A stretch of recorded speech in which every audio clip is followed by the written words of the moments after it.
95% of our decisions are made by how you feel in the moment. And that is the problem. Do you feel like getting up? No. Do you feel like making that cold call? No, you don't. Do you feel like doing that third set of reps? No, you don't. We make decisions based on our feelings, and that is robbing you of joy and opportunity. So the core difference in people is, how do you produce certainty when the world isn't giving it to you? You go out and you try, in your case, you're 100,000 in debt and nothing's working. How do you keep yourself going? The way you did it, the way I did it, the way you're doing it, when you're not doing it consciously, is we didn't change our potential, that was there. And it wasn't even taking more action. Taking more action with a belief it's not going to work, it's not going to change anything. We got results in our head that made us feel certain as if it had already happened. I need you to evaluate yourself and ask yourself the question, how are you wired? When you have a trial or a tribulation, how are you wired? When you hear the word no, does it break you? I'm wired differently. I get excited about no. I love no.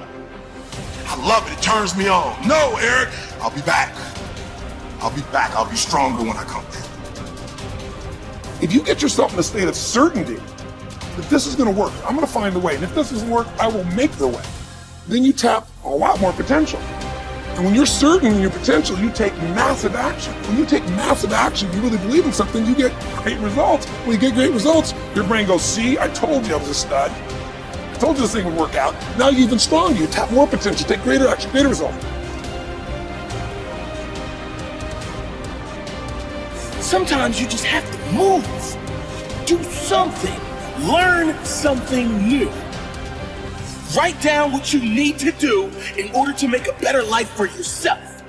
And be brave enough to do those things. When you go out there, I need you to have that dog. When you get out there, I need you to kill or be killed when you get out there. We ain't playing no more. We ain't taking no prisoners no more. When you get out there, whatever you can get, go get it. Because they gonna get it before you get it. And they ain't gonna give it to you. So you go out there and get what's yours. And that moment that you finally begin to break through and build something extraordinary, in that moment, the realization is that it was always you trying to figure out how to become the best version of yourself, and ask one simple question: how extraordinary can I become? What am I capable of? What are my limits? How far can I push myself? In this time that I have on this earth, exactly how much of my potential can I wring out of myself? How much can I become capable of? How far can I push myself? What can I build? How can I change this world? But all by doing one simple thing: pushing myself to get better every day.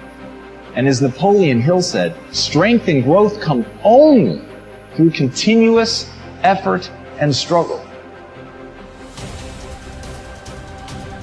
One of my first mentors said that we're the only creature on the planet that's totally disoriented in our environment. He said all the other little creatures are completely at home in their environment, but they operate with instinct. You see, it's perfect. We have been gifted with higher faculties. We have the ability to create our own environment, but we've got to understand ourselves.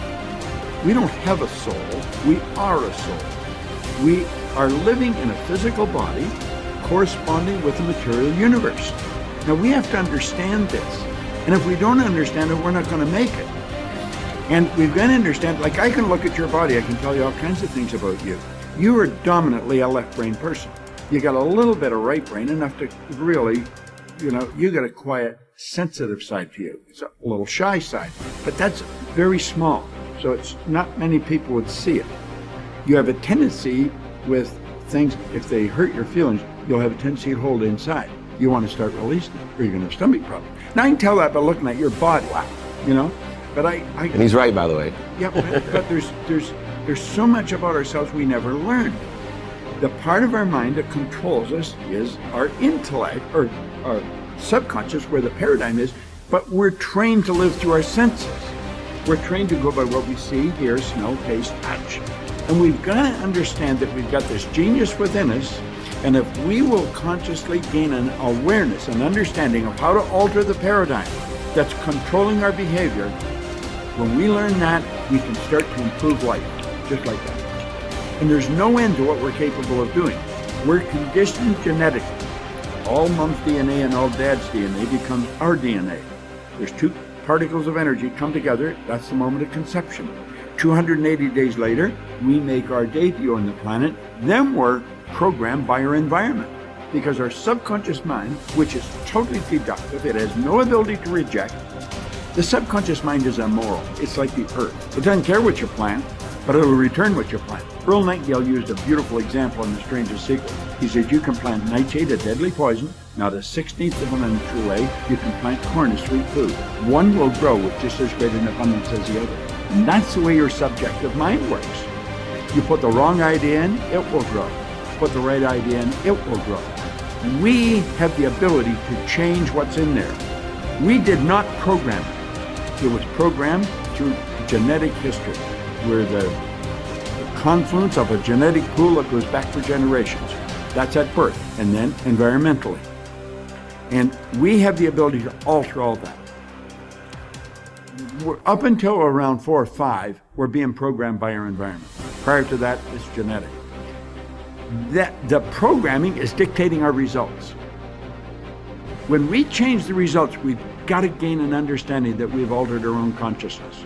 But if we don't understand all that, we will point it down to it's him, it's her, it's it, it's this, it's that.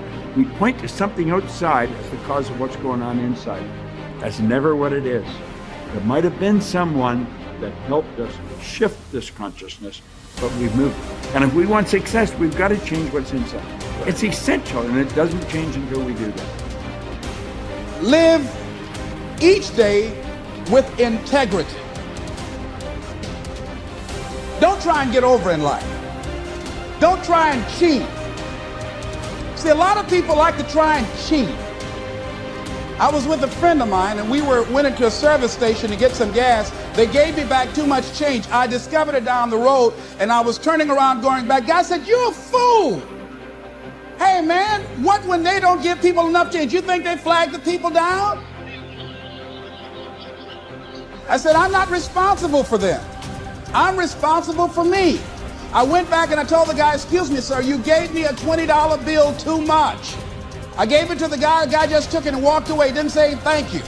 The guy in the car laughed, said, I told you, you fool. I'd have kept that. I said, I'm not responsible for his attitude. I don't care, knowing that he would not say thank you, I would still give it back to him. Because my image of myself says, hey, you don't take something that doesn't belong to you. That's the way my mother raised me. Don't try and cheat. Say, well, you know, this little bit won't count. Everything counts. A friend of mine was on welfare after going through a bad experience. Someone, I think she and her husband became ill. They couldn't work for a while, and they went on welfare. After they both became physically well, he said, look here. We don't ever have to go back to work. We're making more money on welfare than we made when we were working, with all the Medicaid benefits and all of the food stamps and everything. She said, no. She said, we are not going to accept the checks anymore. He said, I'm not going to work. Now, you can go to work if you want to. She went down to the welfare department and said, don't send any more checks to my house. Lady said, excuse me? She said, now I've been working here 25 years. No one has ever come in here and said, don't send any more checks in. Are you sure you're all right? Yes, I am. And she went home and told her husband, don't look for any more checks because I told them to cut the check off. Now we've got to find something to do.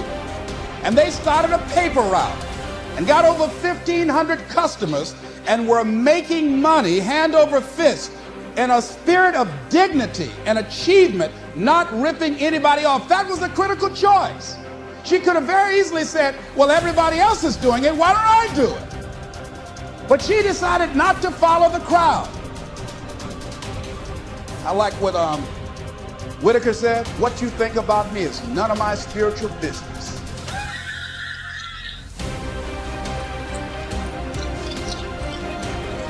So when you're keeping integrity with yourself, you know that's going to bring you under a lot of pressure.